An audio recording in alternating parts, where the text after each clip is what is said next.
자, 다시 시작할까요? 안 그래도 제가 그 이야기를 하려고 했는데 질문이 나오시네.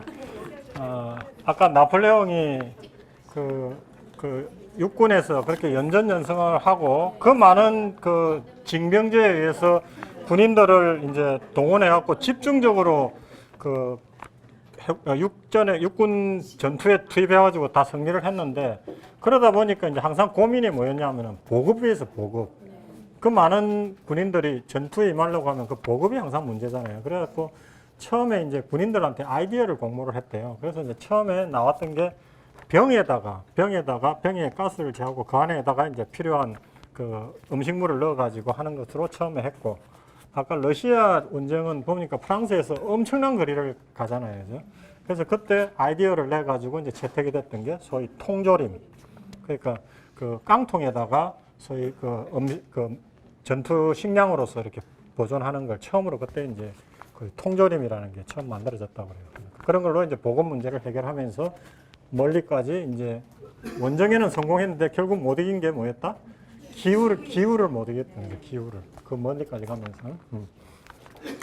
자, 이제 동양으로 넘어왔습니다. 이렇게 이제 유럽에서 엄청난 격동의 시기를 변할 때 우리 동양에서는 이제 어떤 일이 일어났을까 한번 보죠.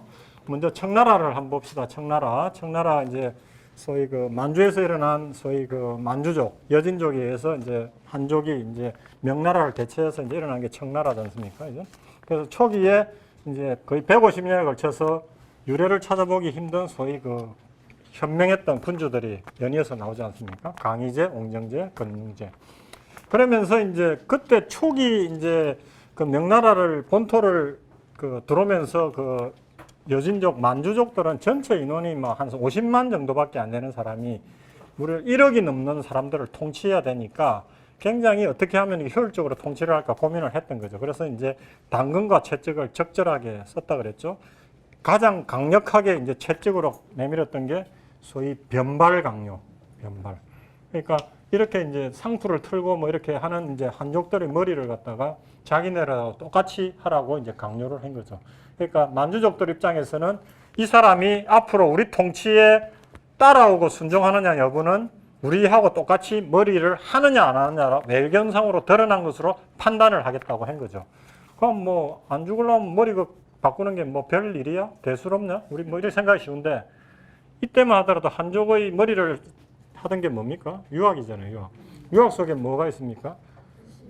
신체 발부, 수지부모. 그죠? 부모로부터 물려받은 나의 머리털, 뭐 몸 이런 것들 하나도 손대서 안 된다는 의식이 굉장히 강했던 거잖아요. 그러니까 너무나도 받아들이기 어려웠던 거죠. 그래서 이제 대대적으로 이를 강력하면서 여기에 이제 따르지 않은 사람들은 이제 처형하고. 그래서 특히 남부 쪽에서 반발이 심했대요. 그래서 남부 쪽에 양주라는 도시에서는 이거에 반발하다가 무려 80만이 살해당하고 엄청난 반발이 있었다는 겁니다. 그래서 이제 어찌됐든 간에 이제 이런 것들을 강요를 시키고, 그 다음에 이제 당근책으로는 그 대신 너희들이 가졌던 제도는 그대로 인정해 주겠다. 뭐, 과거 제도나 뭐 이런 것들을 하고, 그 다음에, 몽고가 중국을 통치했던 원나라 때는 소위 몽고인 생목인들, 소수의 사람들 중심으로 끌고 가면서 한족들은 별로 등용을 안 했잖아요.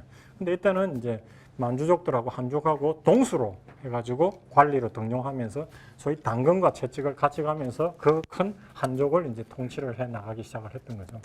그러면서 이제 통치에 이제 어떻게 보면 본격적으로 했던 사람이 강희제라는 사람인데, 뭐 중국에서는 자기네들 역사에 거의 최고의 성군으로 꼽고는 하는데 한족이 아니잖아요, 이제. 그러니까 자기네들은 최고의 그거로는 한나라 때 한무제, 당나라 때 당태종 이런 사람들을 더 높이 놓고 그 다음에 강희제 이렇게 정도 합니다. 제가 볼 때는 역사적으로 봤을 때 개인적인 자질로나 했던 일로 보면 강희제가 거의 최고라고 저는 생각을 하는데, 자기 개인적으로도 너무나도 성실했고 끊임없이 공부하고 밤새도록 책 읽고 또 금금 전략하고 솔선하고 이러면서 이제 청나라의 그 토대를 낳았던 사람이죠. 그러니까 그럴 수밖에 없었던 게 초기에 어떤 통치자로서 소수의 사람들이 그 많은 사람들을 이제 지배를 해야 되니까 끊임없이 긴장을 하면서 내가 절제하고 내가 모범을 보여야 이 큰 나라를 통치할 수 있다라는 그런 생각들이 강했던 사람이죠, 강희제가. 그래서 이제 이 사람 때 이제 뭐 굉장히 그 유능했고 훌륭했던 사람입니다. 강희제.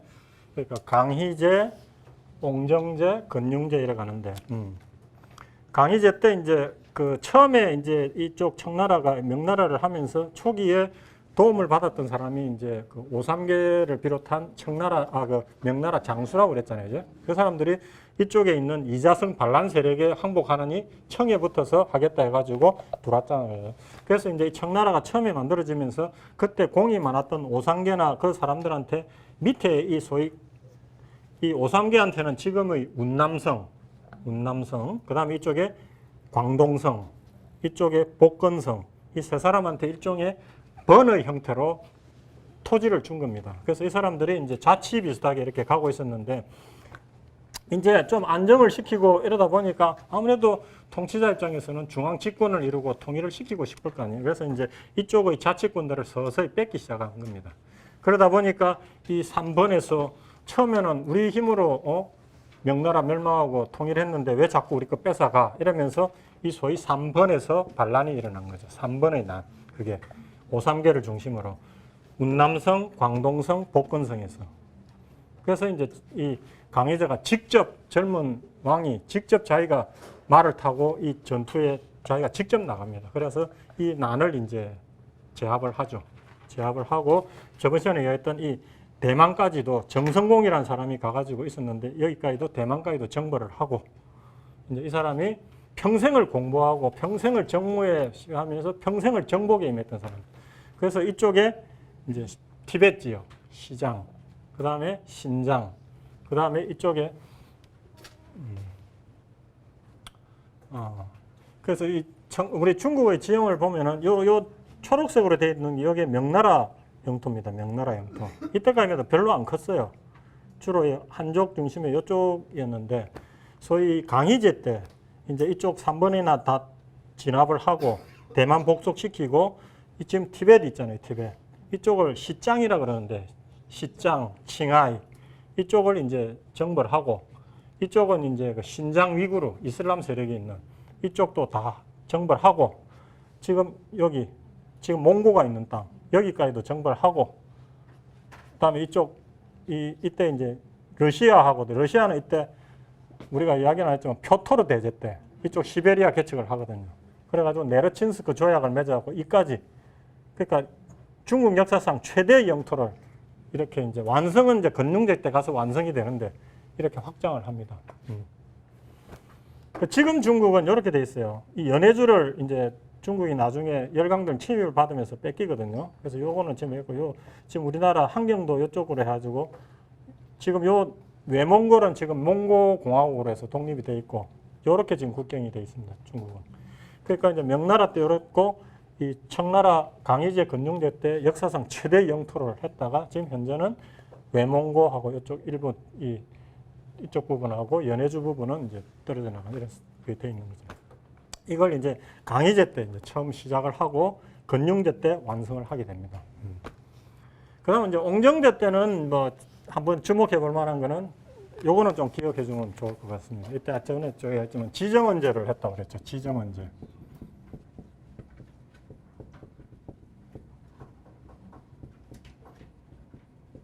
이게 무슨 의미가 있냐면은 소위 정이라고 하는 거는 우리 역사를 보다 보면 정이라고 많이 나오잖아요. 정이 뭡니까? 소위 백성을 이루는 말이 정이에요. 정. 백성을. 한자 우리 국사나 이렇게 보다 보면 정자가 많이 나오는데 정이 일반적으로 백성. 그래서 정언이라는 건 뭐냐면 정언.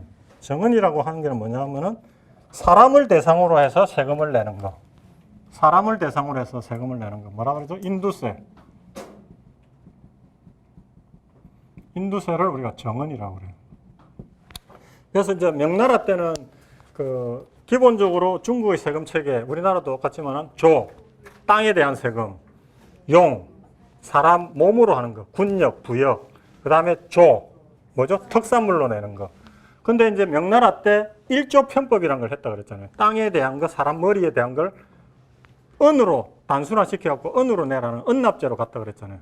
근데 이제 이 소위 강희제, 옹정제 이렇게 오면서 국력이 강성해지다 보니까 이제 이 머리세, 사람 머리로 내는 인두세를 폐지하고 이제는 오로지 땅에 대해서만 세금 내. 원으로 하나로 통일을 시킨 겁니다. 지정은제. 자, 그러면 제가 그랬잖아요. 이제는 사람 머리로 세금을 부과하면은 백성들 입장에서는 식구가 늘어나면은 세금도 내야 되는 게 많아지잖아요. 근데 이제 이 사람 머리로 내는 세금이 없어지니까 제가 얘기했잖아요. 이게 역사적으로 의미를 가진 게 이때부터 인구가 폭증하기 시작했다. 인구가 폭증하기 시작했다. 물론 이때는 또 다른 요인으로는 이때 그 아메리카에서 유럽으로 전파된 고구마, 옥수수, 감자, 뭐 토마토 이런 땅콩 이런 것들은 뭐라 했죠? 부황작물. 그게 이제 아시아에도 연결되고 청나라에도 전파가 된 거예요. 오로지 밀, 보리 이런 거 말고 어려울 때, 황폐할 때 구해주는 작물, 구황작물이 이제 전달이 되면서 그거하고 값이 겹쳐갖고 인구가 폭증을 하게 됩니다. 그래서 청나라가 이제 청나라 처음 만들어질 때쯤에 인구는 한 1억 5천 정도였는데 이제 공정제 지나면서 3억 지나고 1850년에 거의 폭증을 하게 되거든요. 인구가 엄청나게 늘어나는 거죠. 이런 이제 제도를 하고 그 다음에 이제 건융제 때 아까 말했던 이제 건융제도 이제 그 할아버지 강희제를 이어서 이제 나라를 이제 잘 다스리고 이제 영토를 이렇게까지 확장을 하는데 이제 소위 우리가 중국의 역사를 보면은 그 사이클이 항상 똑같잖아요. 초기에 이제 나라가 건립하게 되면 초기 왕들은 그 자기 절제를 하고 새로운 제도를 만들고 세금제도 정비하고 이래가지고 하다가 좀 이제 전성기가 지나면 느슨해지면서 부패하고 막 이러면서 황관이든 뭐 관료든 이런 것들이 해가지고 이렇게 가잖아요. 이제. 근데 청나라는 다행히 명나라하고 달리 당정이 그렇게 심하지는 않았는데 이렇게 나라가 이렇게 융성해 가는 과정에서 멸망의 씨앗들이 이제 보이기 시작을 한 거죠. 이제 그걸 우리가 좀 살펴보면은 이제 건융제 때가 이제 소위 이 양반이 이제 1700년대에서 1800년대 거의 되는 데까지 이제 통치를 하게 되는데 이제 자기는 이제 할아버지보다는 내가 더 오래 할 수는 없어. 그래갖고 할아버지보다 1년 적게 하고 이제 자기가 폐위를 하게 되는데 나라가 너무 극성하다 보니까 이제 자기 말년에는 좀 느슨해져요. 느슨해지면서 이제 사치도 하게 되고 뭐 이러면서 이 사람이 했던 큰 실수 중에 하나가 뭐냐면 이것도 중국 역사에는 자세히 안 나오던데 자기가 거의 정권을 주다시피 총애했던 사람이 누구냐 하면은 이 화신이라는 사람이 있어요. 화신이라는 사람이. 이 사람이 그렇게 잘생겼답니다. 아주 그 뭐라나 남자인데 그 여자처럼 아주 이쁘장하게 생기고 그랬는데 뭐 일설에는 건융제가 그렇게 총애했던 자기 후궁하고 너무 닮아가지고 이 사람을 너무 좋아했다는 거예요. 너무 좋아하면서 이 사람을 거의 2인자로 등용을 하면서 이 사람이 하는 거에 거의 정권을 실어주고 이 사람이 하게 하면서 그러니까 이 사람 그러니까 건융제가 살아있을 때는 저 사람이 건융제 뒤에 숨어서 소위 그걸 뭐라 그럽니까? 호가호위를 한 거죠. 호가호위.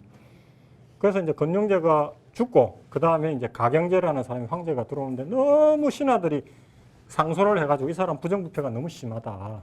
그 건융제가 살아있을 때는 그렇게 건의를 해도 받아들이지도 않고 자기가 너무 좋아했기 때문에. 그래서 이제 가경제 때 이 사람 재산을 한번 조사를 해보니까 얼마나 많이 헤쳐먹었는지 1년 청나라 재정의 14배가 되는 재산을 가지고 있었다는 거예요. 얼마나 많은 부정부패를 해먹었습니까. 그러니까 이제 그거에서 이제 우리가 보여지는 거지. 이렇게 이 세 황제 때 소위 나라는 소위 이제 전성기를 해가고 있는데 이때 쇠락의 조짐이 이미 보이기 시작을 했다는 거죠. 그만큼 이제 부정부패가 심하게 됐다는 거죠.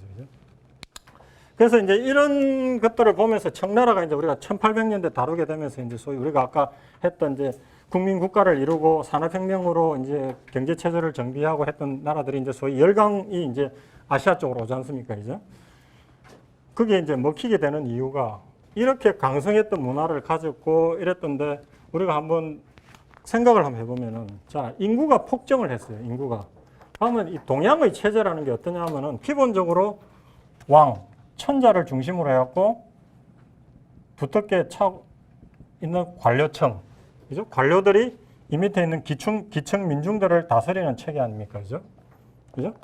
그러면 이때 한번 보세요. 인구가 1억 5천에서 3억으로 2배가 늘었어요. 그러면은 그에 맞춰서 제도도 좀 바뀌면서 이 관료층도 수가 늘어나야 되지 않겠어요? 인구가 폭증을 했으니까. 그러면 관료도 늘어나면서 어떤 거기에 맞는 시스템도 정비가 돼야 되는데 관료 수는 그대로면서 인구만 폭증을 하게 된 거예요. 자, 그러면 무슨 일이 일어나게 됩니까? 더 많은 사람들을 소수의 사람이 관리를 하게 되니까 파워는 더 늘어나는 거죠. 권력은. 그러면서 소위 헤쳐먹을 수 있는 소위 부정부패의 그게 훨씬 더 높아지는 거죠. 그러니까 이제 아까 이 화신의 예에서 보듯이 나라는 커지고 인구는 폭증을 했고 이제 그 사람들로부터 세금을 걷어서 나라는 관리를 해야 되는데 관료수는 작으면서 그 시스템은 하나도 안 바뀌고 하니까 이제 소위 부정부패 매간매직이 막 일어나는 거죠. 일어나는 거죠. 그러면서 이제 1800년대 이제 초에 상징적인 사건이 일어납니다. 그 영국에서 아까 우리 영국은 그때 산업혁명이 막 불같이 일어나면서 프랑스하고 전쟁할 때라 그랬잖아요. 그럼 영국 입장에서는 프랑스가 대륙 공세령을 했으니까 새로운 시장을 막 찾아야 되잖아요. 그래갖고 그때 그 영국에서 소위 사절단이 옵니다. 사절단이 이제 황제를 찾아오는데 그 황제하고 만났던 그게 참 재밌는 건데 딱 그러잖아요. 우리는 나라가 넓고 물산이 풍부하기 때문에 당신네 나라하고 교육할 게 하나도 없다. 그렇게 이야기도 하고 당신이 왕이 보낸 빅토리아 황제가 보냈으니까 여왕이 보낸 사절이지만은 우리의 법례에 따르면 황제한테 머리를 9번이 바닥에 찍는 거 있잖아요. 그런 예를 갖추어야 한다. 그러니까 영국 사신 입장에서 돌아버리는 거지. 어떻게 보면 얘들은 시민혁명을 통해 가지고 뭐 어떤 민주 체제로 가고 이렇게 해야 되는데 왔더니 무슨 천자라고 와서 막 저를 머리에 9번 하고 해라고 우리는 그 물산도 필요 없고 하려면은 오로지 국가에서 인정해주는 소위 특허상인 공행하고만 하라고 그래갖고 그냥 돌아가거든요. 예. 그러니까 영국에서는 이제 그때부터 중국이라는 시장을 먹어야 되겠는데 너무 이렇게 문을 걸어 담고 너무 고루한 체제를 하고 있으니까 그하고 이제 이 사람들이 계속 유지하려고 했던 게 조공체제. 그죠? 우리는 세상의 중심이야, 중화사상. 그러니까 천자를 중심으로 한 세상의 중심이니까 다른 나라하고의 외교 관계도 유럽은 벌써 베스트팔렌 조약 지나고 빈 체제 지나면서 이제 나라 간의 일종의 평등한 관계 속에서 외교를 주고받고 어떤 조약을 맺고 하는 체제인데 와서 보니까 중국은 그런 개념도 없고 우리는 세상의 중심 천자야. 너희는 와서 우리 법에 따라서 땅에다가 9번 절하고 어떤 소위 조공관계, 수직적 관계잖아요. 우리가 세상의 중심이니까 너희들이 와서 우리한테 예를 갖추고 그럼 우리는 너희들한테 인정해가지고 허락해 주는 것만 제한적으로 할 수 있는 일종의 수직적인 조공체제를 고집을 하고 또 무역을 하려면은 그 평등한 관계에서 하는 게 아니라 그 자기네들에서 그 이익을 독점을 하기 위해서 인정해 준 특허상인 그것도 광조우에 한정해 가지고 그걸 공행이라 하거든요. 여하고만 무역을 하라 이랬단 말이에요. 그래서 이제 영국은 왔는데 되게 기분이 상했죠. 상했지만은 그때만 해도 유럽에서 중국이 엄청나게 힘이 세고 강대한 국가이기 때문에 좀 건드려서는 안 되는 그런 겁을 먹고 있었거든요. 그래서 제한적으로 광저우에서 공행을 통한 무역을 할 수밖에 없었던 거죠. 그래서 유명한 말이 있지 않습니까? 그때 당시 세계의 최고 강대했던 나폴레옹이 했던 말. 중국을 대해서 잠자는 사자를 깨우지 마라. 그러니까 유럽에서는 중국을 그만큼 높이 평가를 했던 거예요. 높이 평가했는데 그게 아무것도 아닌 종이 호랑이라는 게 드러나는 게 몇십 년 안 된 1840년에 아편전쟁. 아편전쟁을 해보니까 아무것도 아닌 거야. 에? 보세요. 유럽에서는 중국이라는 나라의 그 문물을 인정을 하고 엄청나게 인정을 해줬단 말이에요. 그죠? 그러면서 그때만 하더라도 무역이 어떤 형태였냐면은 제가 아까 이야기했잖아요. 그 상강 무역이 일어나면서 영국에서 무슨 수요가 확 일어났다? 차. 그러니까 중국에서 공행을 통해 가지고 차, 비단, 도자기도 포슬레인이라 해갖고 영국에서 엄청나게 중국 도자기 그래서 본 차이나라는 게 그 도자기를 대신하는 이름이 될 정도로 유럽에서 인기가 있었단 말이에요. 그러니까 차, 비단, 도자기가 엄청나게 수출이 유럽 쪽으로 간 거죠, 영국에. 그러니까 영국 입장에서는 이쪽으로 은이 들어가고 이러니까 엄청나게 소위 요즘 말로 하면 무역 역조가 일어난 거죠, 무역 역조가. 근데 이제 좀 제대로 와가지고 우리 무역 제대로 하자, 평등하게 했더니 뭐 받아들이지도 않고 이게 이제 1800년도 초의 상황이었단 말이죠, 이게 이제 근데 어떻게 바뀐다? 영국에서 이제 생각을 한 거죠. 너무 우리나라에서 어렵게 번 은이 청나라로 다 들어가니까 이제 중국에 좀 팔아먹을 것을 좀 만들어야 되겠는데 이래서 이제 인도를 이용하기 시작한 겁니다. 인도에서 뭘 재배했다? 아편을 재배해가지고 청나라에 아편을 수출하고 그 대신 은을 일조하고 여기서는 이제 면직물 팔아먹고 인도에서 면화, 은을 다시 가져오고, 이것서 이제 필요한 차, 비단, 도자기, 기묘한 또 삼각무역축을 만드는 거죠. 절묘하죠, 영국에서. 삼각을 좋아해요, 얘들은. 하여튼 이래가지고 이제 이렇게 되다 보니까 여기에서 극적으로 바뀌는 거 아니에요. 이때만 하더라도 자기네들이 은이 중국으로 다 넘어가다가 이제 소위 이제 아편을 이제 중국으로 수입을 하면서 중국에서 이제 은이 막 쏟아져 이제 나가는 겁니다. 이런 체계로 이제 바뀌는 거죠. 그러면서 이제 청나라 입장에서는 아편을 하게 되니까 이제 은도 막 나가고 사람들이 아편에 중독되고 정신이 막 혼미해지고 막 몇백만 사람들이 아편 중독이 되고 그랬다는 거예요.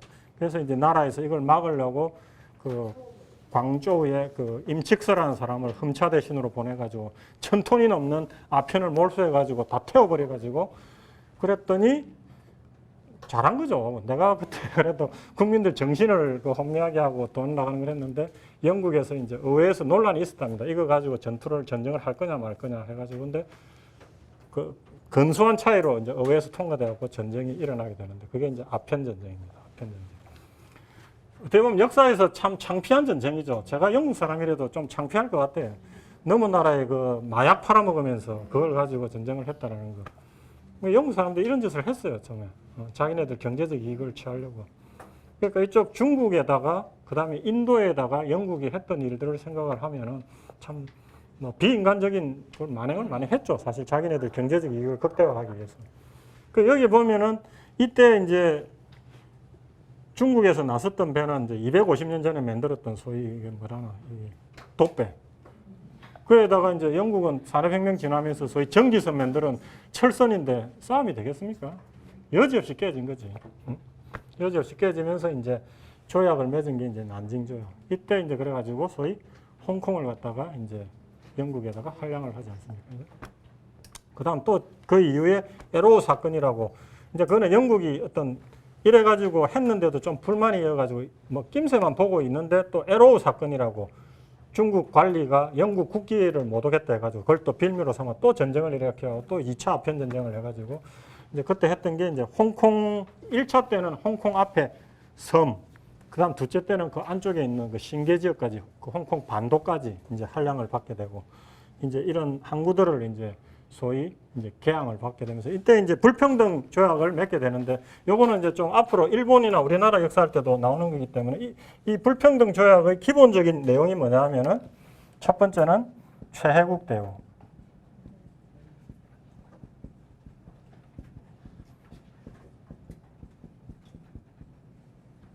그 다음에 치해법권.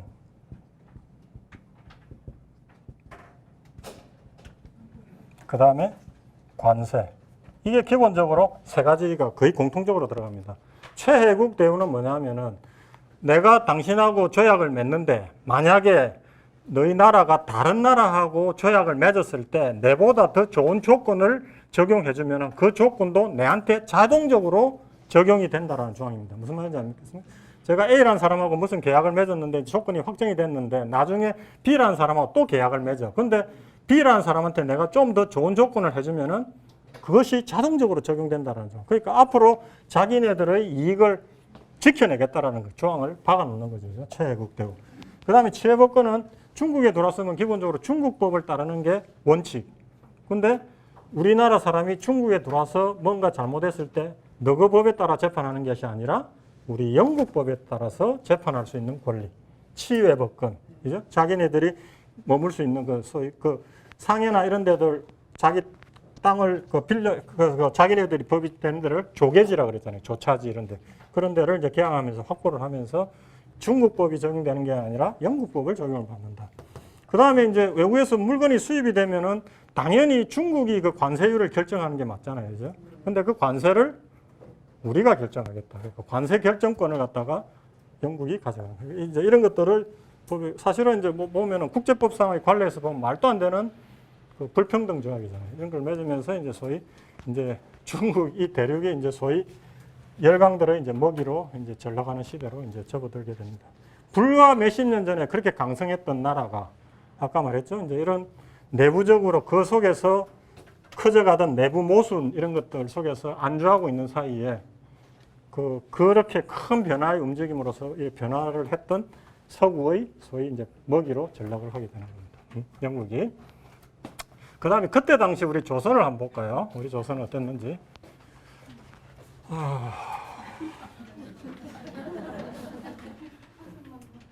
자, 이때 그 다음에 이제 요까지 하고 중국이 이제 그러고 나서 이제 아편 전쟁 하고 나서 막 이제 먹기 시작하니까 이쪽 중국 남쪽에서 일어났던 또 난이 뭐냐면은 많이 들어보셨죠? 소위 뭡니까? 뭐죠? 태평천국의 난. 태평천국의 난. 이게 뭐냐면은 이제 이때 당시에 남쪽에 소위 유럽의 선교사들이 와서 소위 기독교를 많이 전파를 했거든요. 그랬더니 이제 홍수전이라는 사람이, 홍시치안이라는 사람이 이 사람은 이제 광동 지역에서 그 과거 공부하다가 이제 계속 낙방하는 거예요. 그러니까 이제 시험 합격도 안 되는 일종의 한량이었지. 한량이었는데 이제 그 선교사들이 전해준 그 기독교 교리를 접했던가 봐요. 근데 이제 어느 날 꿈을 꾸니까 노란 머리를 한 서양 사람이 와가지고 자기한테 너는 하나님의 아들이야. 어떤 계시를 받은 거지. 그러면서 나는 그러면서 이제 사람들한테 나는 예수 동생이야. 그러면서 이제 기독교 사상을 이제 변파하면서 세상 사람들은 다 평등하고 다 같이 그렇게 사는 어떤 그런 기독교 교리를 차용해가지고 반란을 일으키는 거죠. 그러니까 사람들이 이제 그때 일반 백성들이 살기가 너무 어려워진 게 생각을 해보십시오. 아까 영국하고 불평등 조약을 맺다 보니까 전쟁에 졌으니까 어마어마한 배상금을 내야 되잖아요. 그죠? 그럼 청나라 정부에서는 영국에 배상금을 하기 위해서 결국 뭐 세금을 넓힐 수밖에 없잖아요. 그죠? 그 세금을 높이니까 백성들은 더 어려워진 거지. 그러면서 안 그래도 못 살게 됐는데 홍시치안이라는 사람이 평등 사상을 하면서 또 뭘 부르짖냐면은 멸만흥한, 만주족을 멸하고 한족을 일으키자.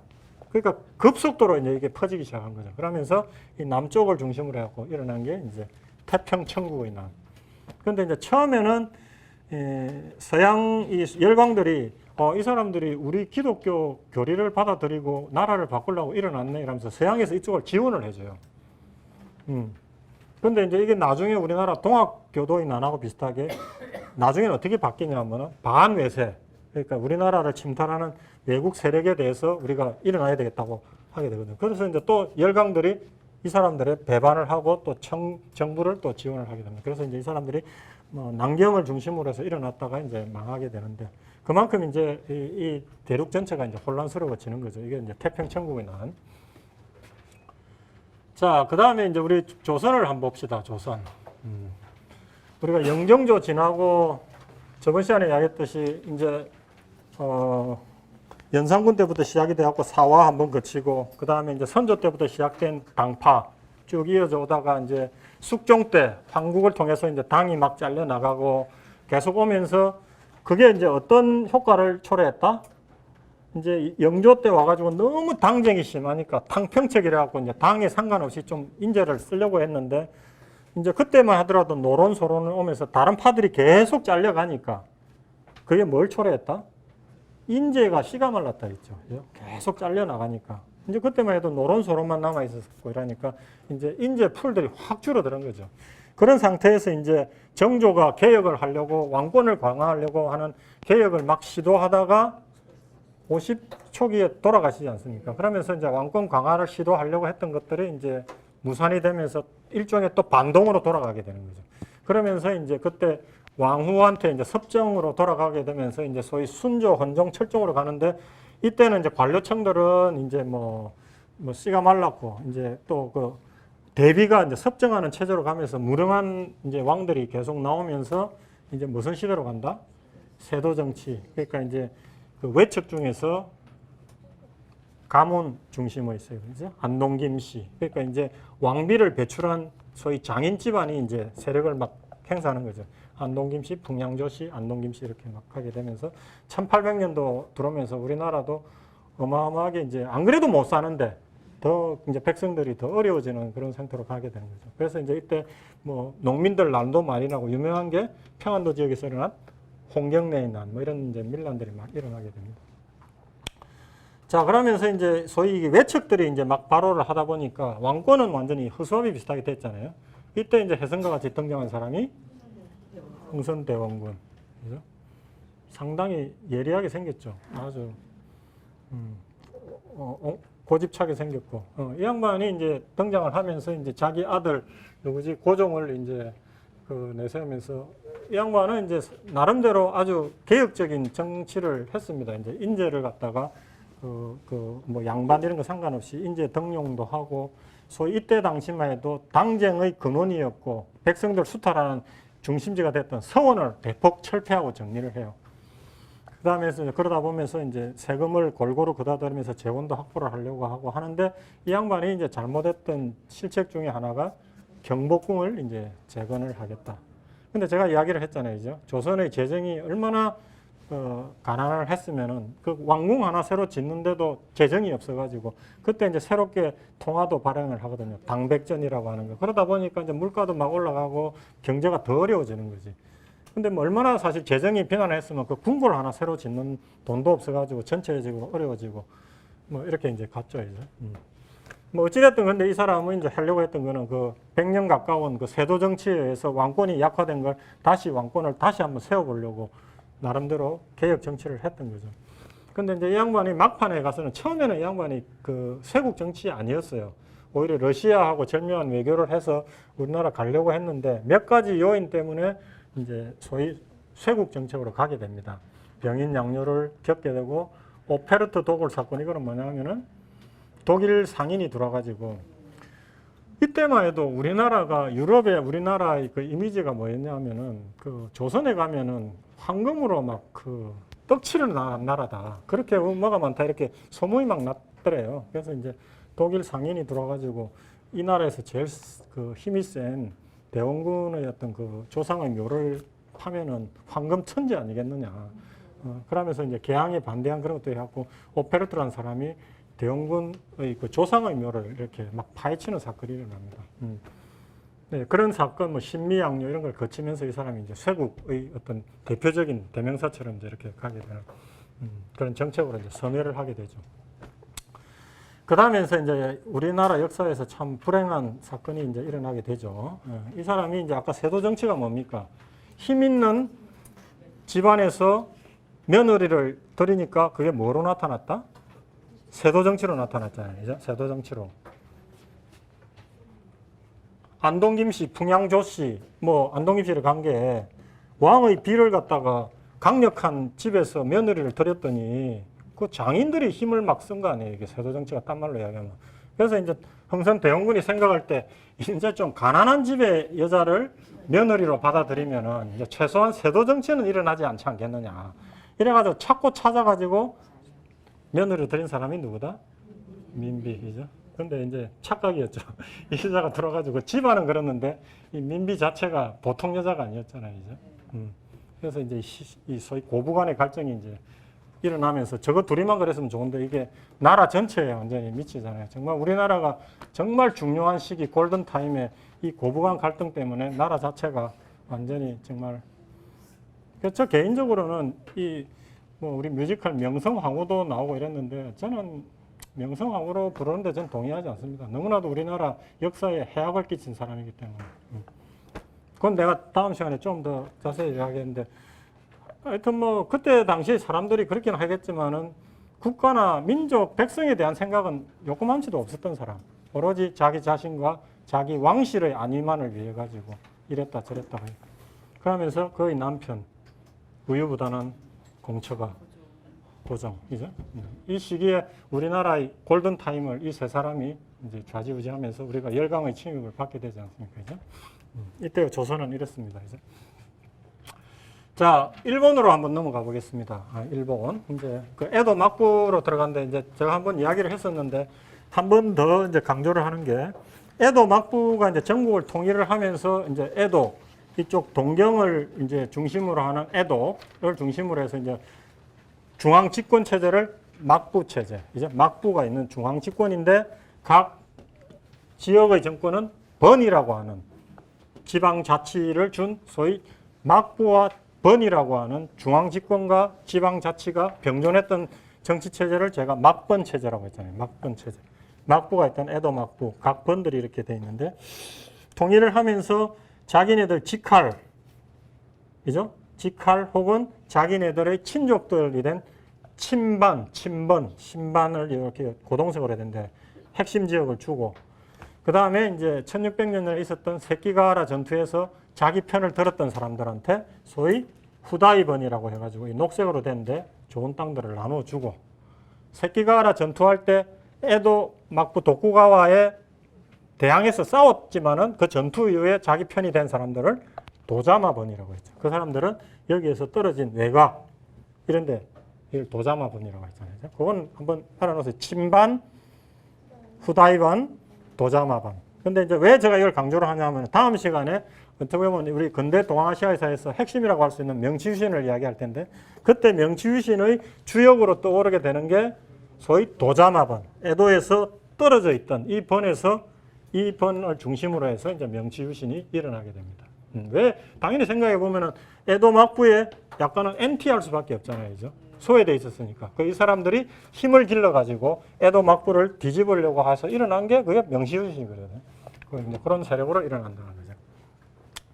그리고 이제 에도 막부를 우리가 참 이제 좀 봐야 되는 게 1600년부터 시작이 돼서 명치유신이 일어나는 게 1868년, 그러니까 한 250년 지탱이 되는 정권인데, 뭐 우리가 아까 말했던 대원군 민비 고종 시기를 잘못해서 우리가 이제 일본의 식민지가 되지 않았느냐라고도 이야기를 하는데, 물론 그때가 골든 타임이었습니다. 그렇지만은 우리가 에도 시대를 살펴보면은 이때가 굉장히 문물하고 상업 이런 것들이 발전하면서 경제적으로 엄청나게 강력했던 사회였거든요. 그러니까 저는 그 골든 타임도 중요했지만은 이 에도 시대, 우리는 그 시절을 보면은 계속 당쟁하고 세도 정치하고 이러면서 너무나도 가난한 사회였던 데 비해서 일본은 경제적으로도 상당히 번성했던 나라였거든요.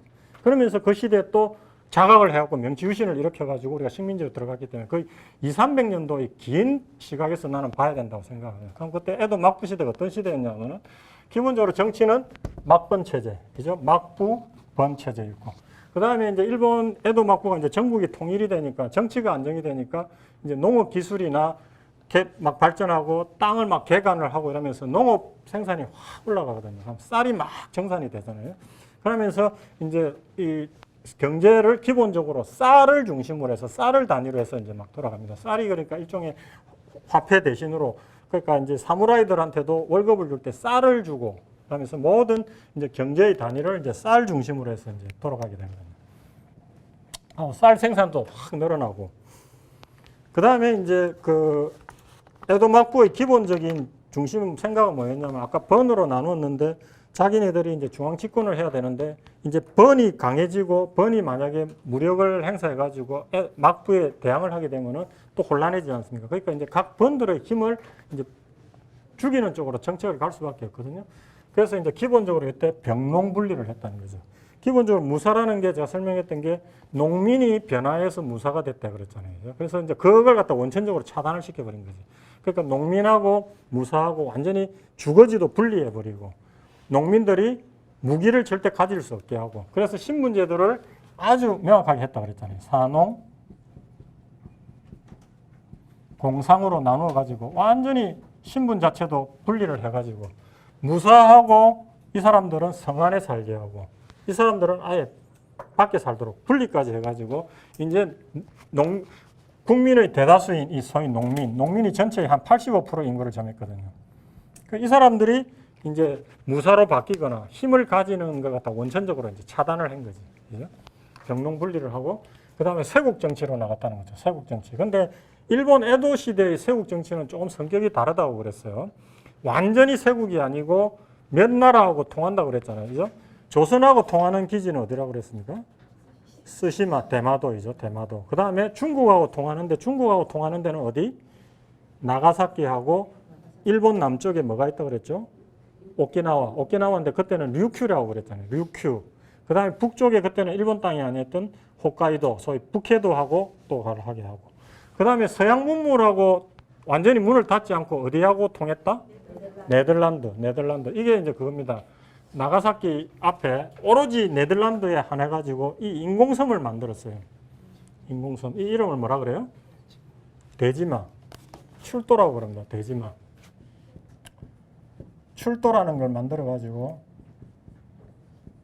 대지마. 인공섬입니다. 그러니까 우리가 옛날에 외관했던 거하고 비슷하게 여기에 이 인공섬을 만들고 여기에 숙소하고 상업을 할 수 있는 시설을 만들어 놓고 화란 네덜란드 상인들을 이 안에 거주하게 하고 이 안에 들어가서 여기서 교역하고 이랬던 거죠. 교육. 왜 이것도 역사적 배경을 좀 알아봐야 되는 게 일본에 제일 먼저 들어왔던 세력이 어디라고 그랬죠? 포르투갈하고 스페인. 그죠? 포르투갈하고 스페인이 들어와가지고 규슈 지역에 조총도 수입을 하고 초기에 천주교도 많이 전파를 했다고 그랬잖아요. 그죠? 그래갖고 문물도 많이 전하고 이래 됐는데, 이제 도요토미 히데요시가 전국을 통일을 하고 나서, 보니까 이제 아까 말했던 산업공상 저런 질서도 만들고 이랬는데, 기독교 사상이 기본적으로 뭡니까? 전체 평등하고, 쇼군, 천황을 섬기는 게 아니라 지고지선으로 누굴 섬긴다? 하나님이란 신을 섬기고 그러니까 자기네들 이념하고 안 맞잖아요. 자기 신분 질서하고. 그 다음에 이제 그 도쿠가와가 전국을 통일하는 과정에서도 스페인 쪽이 그 도쿠가와의 셋째 아들인가를 부추겨가지고 스페인하고 내통해서 막 반란을 일으킨다라는 그런 사건도 있었어요. 그런 것도 있었고, 이 네덜란드 사람들이 와가지고 이제 막부 사람들을 꼬드긴 거지. 1600년대는 생각해 보세요. 유럽이 그때 뭐가 있었어요? 종교전쟁 막 일어나고 있었잖아요. 신교, 구교가.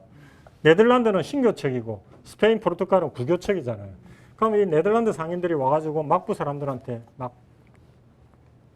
이렇게 비난을 한 거지. 스페인, 포르투갈 사람들 믿으면 안 돼. 쟤들은 기독교 전하면서 나중에는 너희들을 다 먹을 거야. 우리는 같은 기독교지만 우리는 기독교 전파 안 해. 오로지 상품 교육만 할 거야. 그러면서 이제 막 사회를 이간질 시킨 거죠. 그래서 막부에서 스페인하고 포르투갈은 완전히 쫓아내고 기독교도 완전히 전파하지 못하도록 엄청난 박해를 가하잖아요. 그죠? 그때 이제 생겼던 게 이제 후미에라는 게 있어요. 후미에. 아시는 분은 아실 텐데.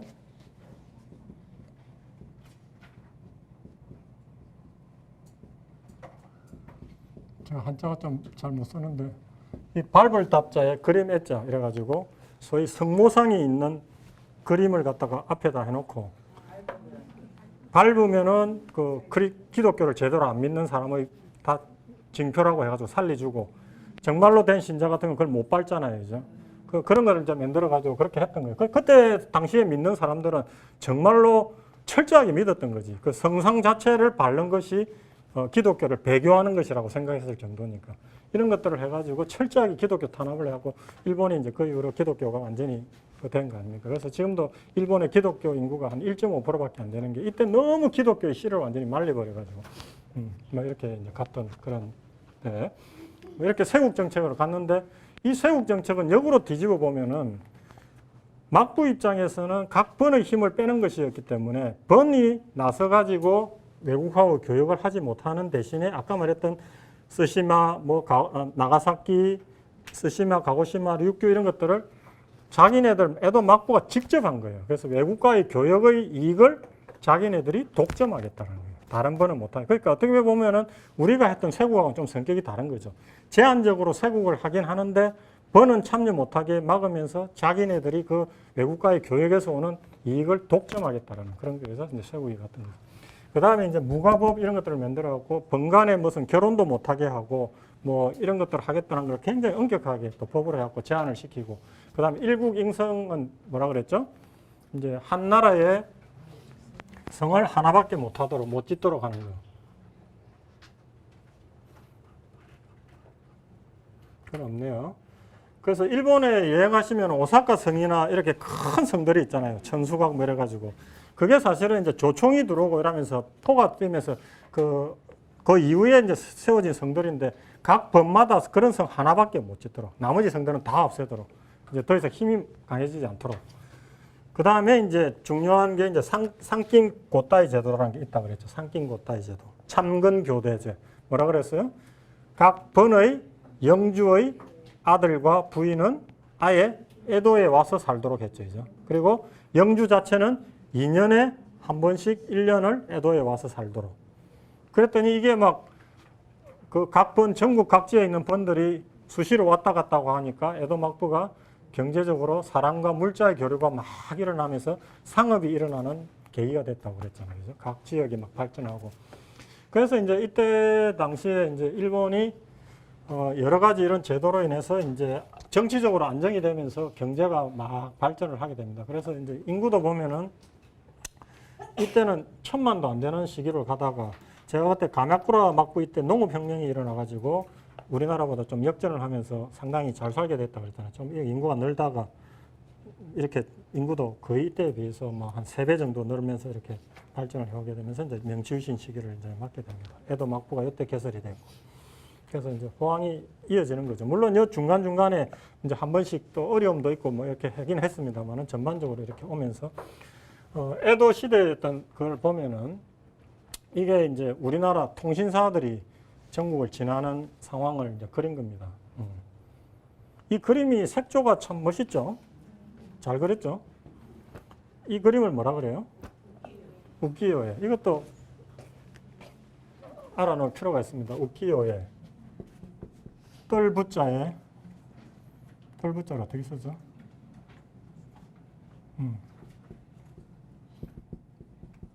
갑자기 생각나는 우키요에라고 그 자기네들 그 그림을 이야기하는데 우키요에.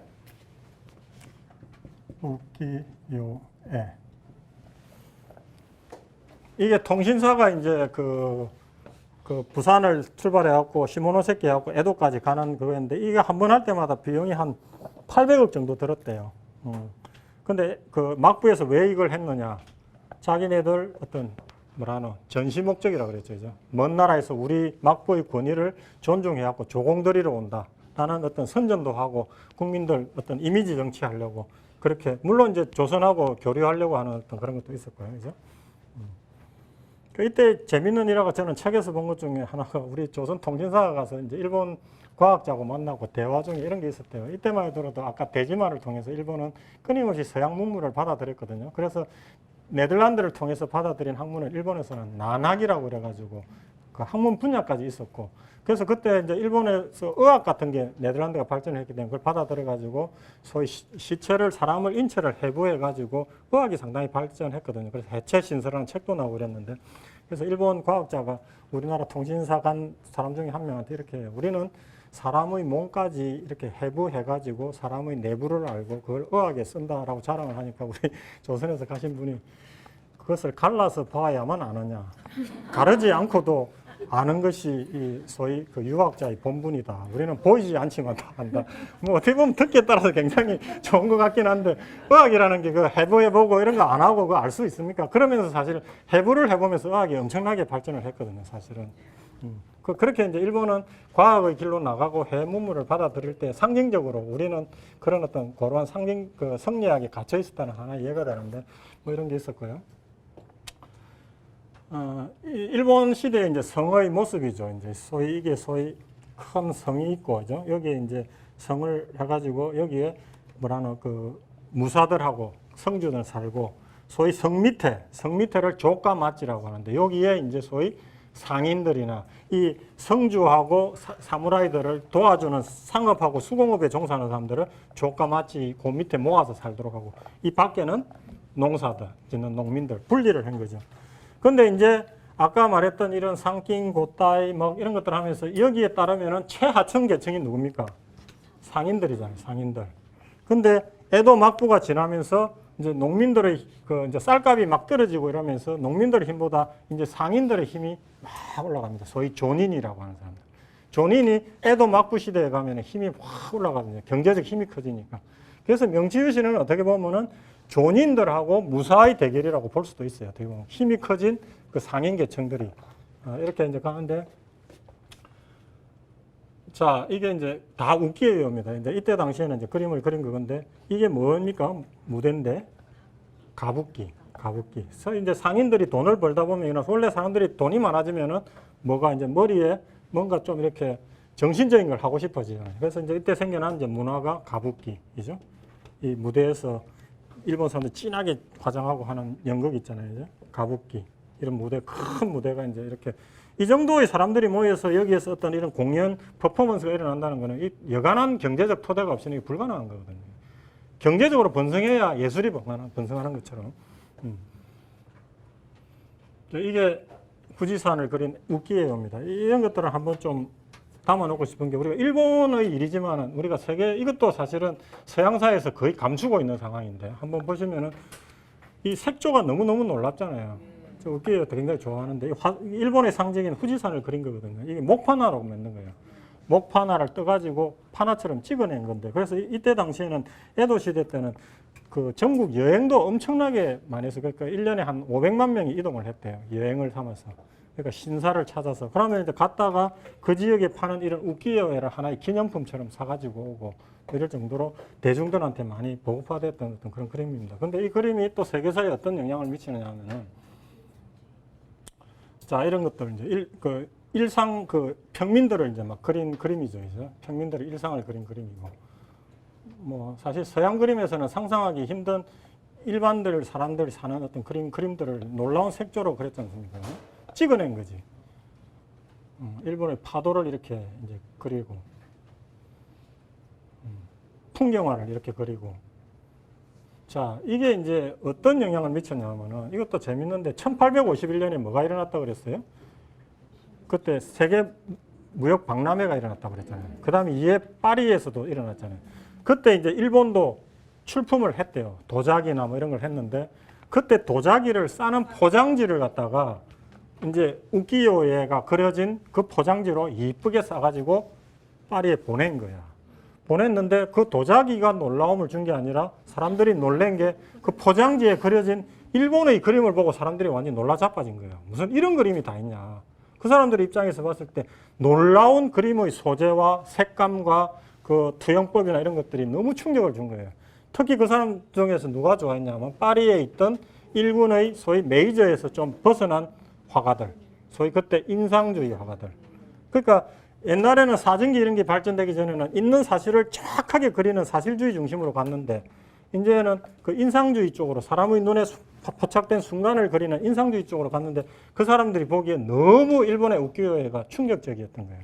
그래서 그 사람들이 너무 우키요를 좋아해가지고 뭐 고나 그때 르노아르나 세잔 이런 사람들 그 취미가 일본 우키요에 수집이 그걸 정도로 엄청나게 수집을 한 거예요. 그래서 보면은 이게 고오가 그린 그림이잖아요. 자화상 보면은 그 배경이 전부 다 우키요예요.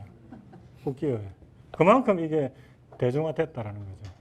그래서 서양의 인상주의에 어마어마한 영향을 미친 게 일본의 우키요에다. 우리가 뭐 일본이라서 뭐 좀 거하긴 하지만은 전에 이야기했던 계몽주의도 중국의 철학서가 전파돼서 그 사상에 많은 영향을 줬고 일본의 이 우키요에라고 하는 회화가 일본의 그 서양 그에 많이 영향을 줬다는 거예요. 유명한 작품이니까 고어의 자화상, 귀 잘린 자화상. 여기에도 배경이 보면 우키요에입니다. 이런 것들도 보면은 너무너무 저렇게 좋아하는 그림인데 정말 색감이 아름답고 한데 이것도 우키요에에서 일종의 차용을 했다는 거죠. 이렇게 이제 그 소위 우키요에 자체도 이 소위 존인들, 상인들이 하다 보니까 상인들이 좋아하는 어떤 문화적인 예술적인 게 가부키, 그 다음에 저런 우키요에 여행 문화 이런 것들이 기본적으로 경제가 잘 살고 그 하지 않으면은 기본적으로 가능하지 않은 거 아닙니까?